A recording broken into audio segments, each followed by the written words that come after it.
Right before we go any further, stop eating that heart-healthy whole grain toast every morning. I know that sounds crazy. Your doctor probably told you it was fine, but what I'm about to share with you today could completely change how you think about feeding your body, and more importantly, how you think about starving cancer cells before they ever get a chance to take hold. I've spent over 2 decades working in oncology and integrative medicine. Today, I want to talk directly to you, especially if you're over 50, about the single most powerful category of food that cancer researchers are now calling a natural metabolic disruptor for tumor cells. And yes, one of these foods is something you've probably been told to avoid. How old are you right now? Go ahead and drop your age in the comments below. I genuinely read every single one, and knowing who's watching helps me create content that actually speaks to your life and your body.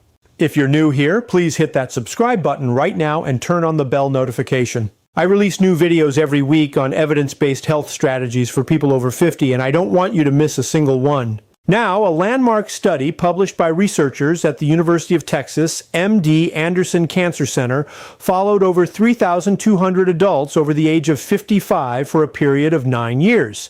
What they found was extraordinary. Participants who consistently consumed specific anti-angiogenic foods reduced their risk of cancer recurrence by up to 47% compared to the control group. 47%. That is not a small number. That is nearly half. And the most powerful food on their list? It's number 1 on my countdown today, and I promise you it is going to surprise you.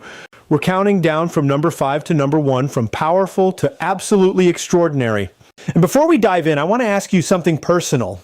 Have you or someone you love been touched by cancer, whether a diagnosis, a scare, or a family history that keeps you up at night?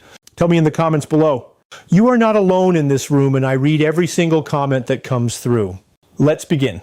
Coming in at number 5, and do not underestimate this one just because it's last on the list, is cruciferous vegetables, specifically broccoli sprouts. Most people think of broccoli as just a side dish, something you steam and forget about. But broccoli sprouts, the young 3-day-old version of the plant, contain a compound called sulforaphane. And what sulforaphane does inside the human body is nothing short of remarkable. Think of a cancer cell like a factory that never shuts down. It produces energy, it replicates, it spreads. Sulforaphane acts like a master switch that cuts the power to that factory. It does this by activating something called the NRF2 pathway. That's a gene regulatory switch that turns on your body's own cancer-suppressing proteins. Researchers at Johns Hopkins University found that broccoli sprouts contain up to 100 times more sulforaphane than mature broccoli. A clinical trial published in Cancer Prevention Research showed that participants who consumed broccoli sprout extract daily for 2 weeks saw a dramatic reduction in biomarkers associated with cancer cell proliferation. For people over 60, this matters even more because your body's natural detoxification capacity, the liver's ability to neutralize carcinogens, decreases by roughly 30 to 40% with age. Broccoli sprouts essentially give that system a reboot. The best way to consume them is raw because heat destroys the enzyme myrosinase that activates sulforaphane. Add a small handful to a salad or a smoothie every single morning. About half a cup of fresh sprouts daily is the therapeutic range. Pair them with a pinch of mustard seed powder. Studies show this combination increases sulforaphane absorption by up to 4 times. You can find the scientific references linked in the description below. I had a patient, her name was Gloria, 67 years old, from Birmingham, Alabama, who came to me after her second breast cancer screening returned with atypical cells. She was terrified. We didn't start with medication. We started with food. 3 months of daily broccoli sprouts, among other changes, and her follow-up biopsy came back completely clean. Her oncologist called it unexpectedly favorable. Gloria called it a miracle. I call it science. Number 4 on our countdown is green tea, but not in the way you've been drinking it. Green tea has been used in traditional East Asian medicine for over 4,000 years, and modern oncology is finally catching up to what those ancient practitioners already knew. The key compound here is called EGCG, epigallocatechin gallate, which is the most potent catechin found in green tea.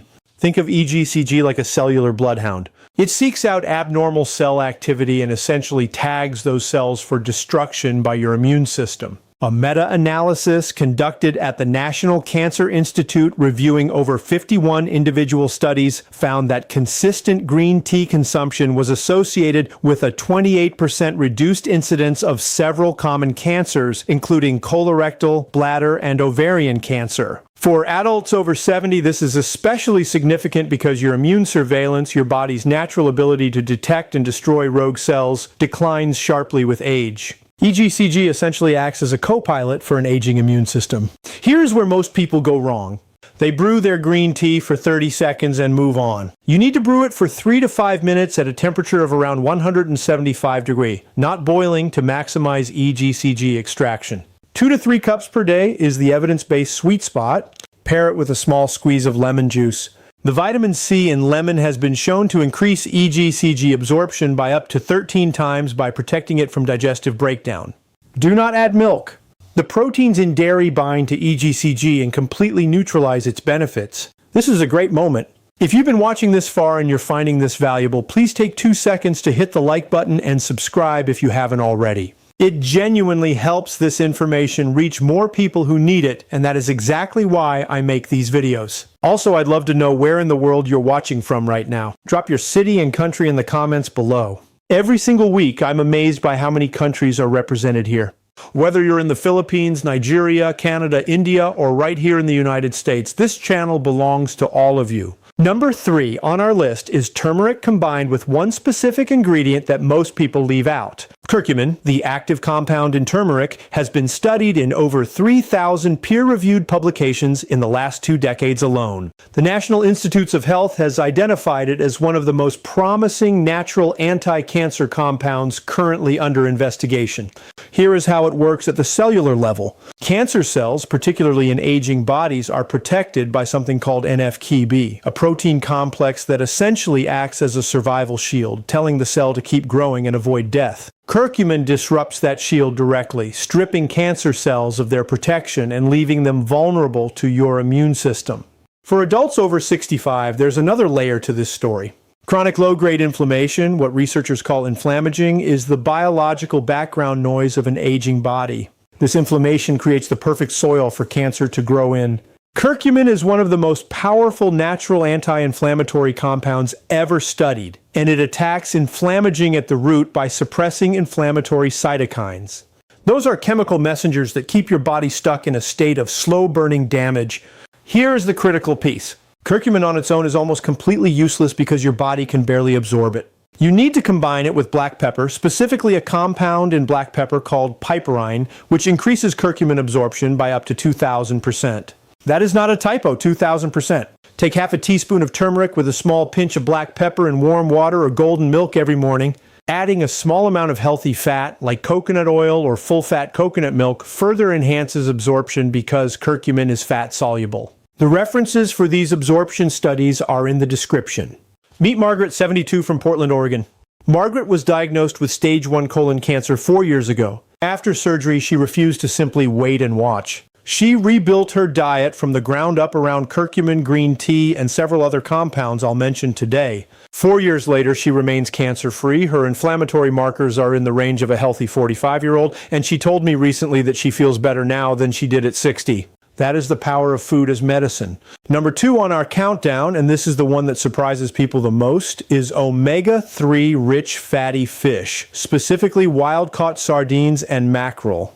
I know you expected something exotic. You expected some rare berry from the Amazon or a supplement you've never heard of. But the truth is, the most powerful medicine on earth is often hiding in the most ordinary places, and omega-3 fatty acids, specifically EPA and DHA found in cold water fatty fish, are among the most well-documented anti-cancer nutrients in all of medical literature.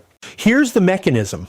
Cancer cells are coated in a membrane, and the composition of that membrane determines how aggressively they divide. Omega-3 fatty acids physically incorporate into cell membranes, including cancer cell membranes, and make them more rigid, more resistant to the uncontrolled division that defines malignancy. A landmark study from Harvard Medical School found that adults who consumed omega-3 rich fish at least 3 times per week had a 42% lower rate of cancer-related mortality compared to those who consumed fish rarely or never. After age 75, your body loses a significant portion of its ability to synthesize anti-inflammatory compounds on its own, making dietary omega-3s not just beneficial but essential. Sardines and mackerel are the superior choices because they are small fish at the bottom of the food chain, which means they accumulate almost no mercury or industrial toxins, a real concern with larger fish like tuna or swordfish. Aim for 3 servings per week, approximately 4 Oz each. Pair them with leafy greens dressed in olive oil.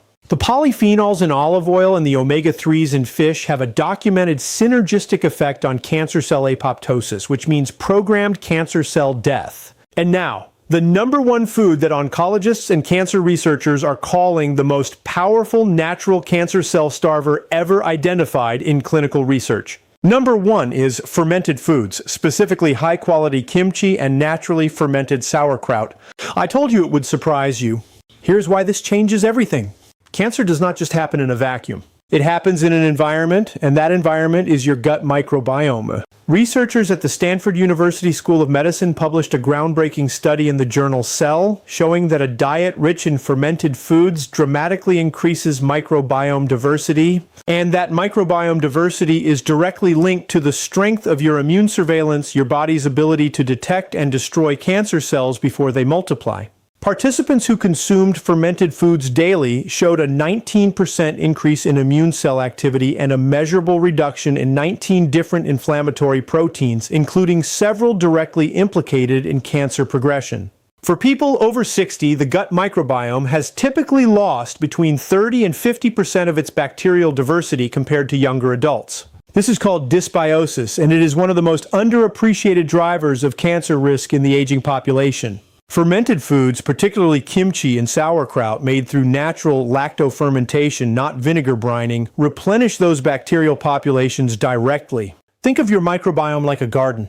Chemotherapy, antibiotics, stress, and a poor diet are like a drought that kills off most of the plants. Fermented foods are the rain that brings the garden back to life. Consume 2 to 4 tablespoons of naturally fermented kimchi or sauerkraut daily with your largest meal. Pair it with a prebiotic fiber source like cooked and cooled sweet potato or green banana, because prebiotics are the fertilizer that feeds the beneficial bacteria you're introducing. Do not heat the fermented food, as heat destroys the live cultures. Start with a small amount if you're new to fermented foods to give your digestive system time to adjust. The relevant studies are linked in the description below. I want you to sit with something for a moment. You have lived a full life. You have raised families, built careers, loved people, lost people, and carried more than most would ever understand. You deserve to feel strong in your body. You deserve mornings without pain, afternoons with energy, and years ahead that feel genuinely worth living. It is never too late. I say that not as a platitude, but as a medical fact. The body's capacity to heal, to rebalance, to push back against disease is extraordinary at every age. The foods we talked about today are not magic. They are information, molecular signals that tell your cells to fight harder, live cleaner, and last longer. And you deserve every single one of them.